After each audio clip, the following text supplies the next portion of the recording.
നമ്മളിന്നൊരു special കറി ഉണ്ടാക്കാൻ പോവാണ്. Special കറി എന്ന് പറഞ്ഞു കഴിഞ്ഞാൽ അധികം ആരും ഉണ്ടാക്കി ഇങ്ങനെ കണ്ടിട്ടില്ല. നമുക്ക് കടച്ചക്ക കുറച്ച് കടച്ചക്കയുടെ പകുതി ഉണ്ടാവും. അത് നമ്മൾ കഴുകി വൃത്തിയാക്കി വെച്ചിട്ടുണ്ട്. അതിലേക്കൊരു 1/4 കിലോ ചെമ്മീൻ ഉണ്ടാവും കേട്ടോ. ചെമ്മീൻ നല്ല ക്ലീനാക്കി വെച്ചിരിക്കുന്നതാണ്. 1/4 കിലോ ചെമ്മീൻ. ഇനി നമ്മളതിലേക്ക് കുറച്ച് തേങ്ങ വറുത്തരയ്ക്കാൻ പോവുകയാണ്. അപ്പോൾ അത് വറുക്കാം ആദ്യം. അതിന് വേണ്ടിയിട്ട് നാളികേരം ഇട്ട് കൊടുക്കാം. എത്ര ഉണ്ടെന്ന് അറിയാൻ വേണ്ടിയിട്ടാണ് സ്പൂൺ കൊണ്ട് ഇളക്കണം. ഇതിട്ട് കൊടുക്കാം. ഒരു 3-3.5 ടേബിൾ സ്പൂണുള്ളൂ നാളികേരം.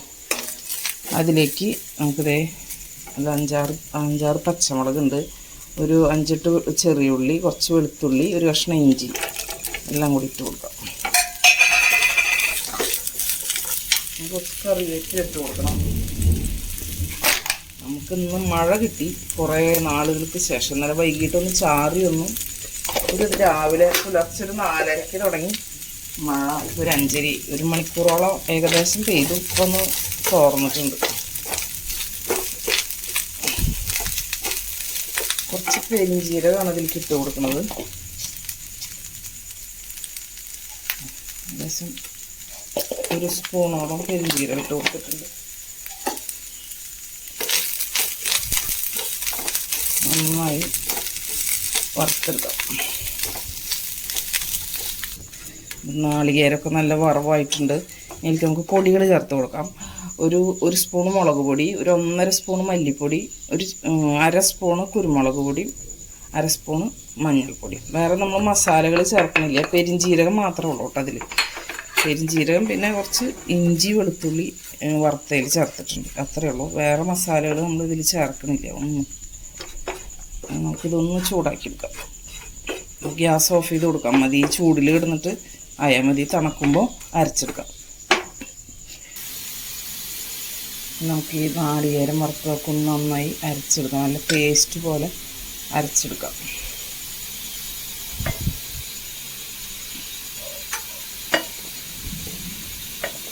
അപ്പോൾ ഇത് അരച്ചെടുത്തിട്ട് കാണാം.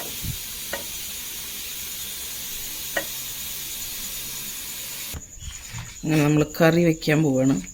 അപ്പോൾ നമ്മുടെ ക്ലീൻ ചെയ്ത് വെച്ച ചെമ്മീൻ ഇട്ട് കൊടുക്കാം. ഇതൊരു 1/4 കിലോ ചെമ്മീൻ ഉണ്ടാവും. അത്യാവശ്യം വലിപ്പമുള്ള ചെമ്മീനായിരുന്നു കേട്ടോ. നല്ല ക്ലീനാക്കി വെച്ചതാണ്.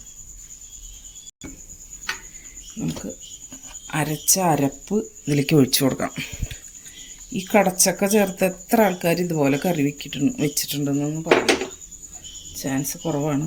വളരെ കുറച്ച് ഉണക്കച്ചെമ്മീൻ ചേർത്തിട്ട് വെച്ചിട്ടുണ്ട് ഞാൻ മുൻപ്. അതും നല്ല ടേസ്റ്റ് തന്നെയാണ്. നമ്മൾ തേങ്ങ വറക്കണതിൽ ഒരു 5-6 ഉണക്കച്ചെമ്മീൻ വൃത്തിയാക്കിയതും കൂടി ചേർത്ത് വറുത്ത് കഴിഞ്ഞാൽ അത് അരച്ച് ചേർത്തിട്ടുള്ള ഇങ്ങനത്തെ കറി നല്ല ടേസ്റ്റ് ഉണ്ടാവും. അപ്പോൾ വെള്ളമൊക്കെ ഒഴിച്ച് കൊടുത്തു. ഇനി നമുക്ക് പച്ചമുളക്, ഇഞ്ചി, കുറച്ച് കല്ലുപ്പ്, അല്ല പച്ചമുളക് ഇഞ്ചിയല്ല, പച്ചമുളക്, വേപ്പില, ഉപ്പ്.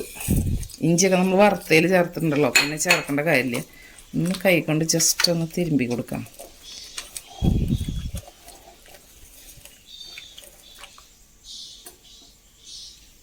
ശകലം കൂടി വെള്ളം വേണം. കറി ഒന്ന് വറ്റി വരണ്ടേ. നമുക്ക് അടുപ്പ് കത്തിക്കാം. നല്ല ടേസ്റ്റുള്ള ഒരു കറിയാണ് അത്. തിളച്ച് വരട്ടെ.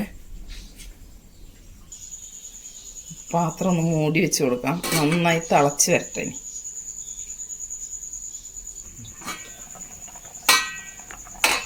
കറി ഇപ്പം നന്നായി തിളച്ച് വന്നിട്ടുണ്ട്. നമുക്കിതിലേക്ക് ഒരു കഷ്ണം കുടപ്പുളി ചേർക്കാം. കാരണം ഇത് ചെമ്മീനാണ് ഇട്ടിട്ടുണ്ടല്ലോ. അപ്പം അതുകൊണ്ട് ഒരു കഷ്ണം കുടപ്പുളി ചേർത്തു. ചെറിയൊരു പുളിക്ക് അതിന് വേണ്ടിയിട്ടാണ്. ഇന്ന് കുറുകി വരട്ടെ കറി. കടച്ചക്ക വെന്തിട്ടില്ല, ഇപ്പം തിളച്ചിട്ടല്ലേ ഉള്ളൂ. 5 മിനിറ്റ് കഴിഞ്ഞിട്ട് നോക്കാം.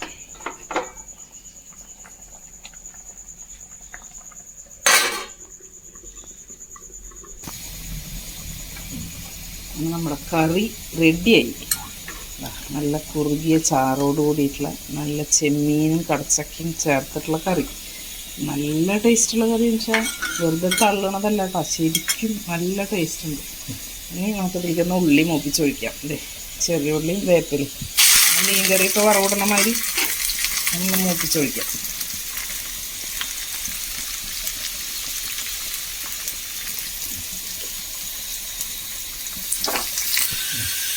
ഉള്ളിയൊക്കെ നന്നായി മൂത്ത് വന്നിട്ടുണ്ട്.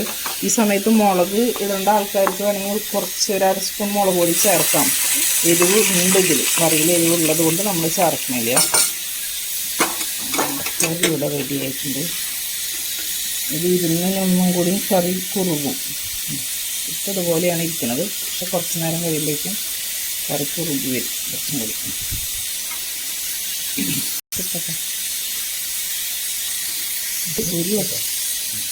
ചെമ്മീനും കടച്ചക്കയും ചേർത്ത് ഇതുപോലെ കറി വയ്ക്കാത്ത ആൾക്കാർ ഒരു വട്ടമെങ്കിലും ഇതുപോലെ ഒന്ന് വെച്ച് നോക്കണം.